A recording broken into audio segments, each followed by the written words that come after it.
Iran దేశాధ్యక్షుడు Ibrahim Raisi helicopter ప్రమాదంలో ప్రాణాలు విడిచిన సంగతి తెలిసిందే.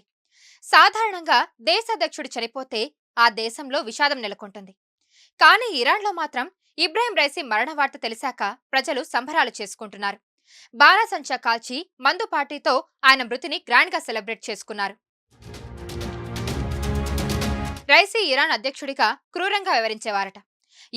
ఇరాన్ యుద్ధ సమయంలో చిక్కిన ఖైదీలను దారుణంగా ఉరివేయించారని, ఆయన నిరంకుశ పాలనకు వ్యతిరేకంగా పోరాడిన వారిని కూడా కఠినంగా శిక్షించినట్టు ఆరోపణలు ఉన్నాయి.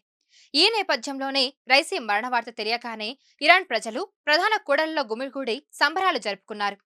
విదేశాల్లో ఉన్న ఇరానీయులు కూడా ఆయన మృతిని ఒక పండుగలా సెలబ్రేట్ చేసుకున్నారు. బాణాసంచా కాల్చి స్వీట్లు పంచుకున్నారు. ఇందుకు సంబంధించిన వీడియోలు ప్రస్తుతం సోషల్ మీడియాలో వైరల్ అవుతున్నాయి.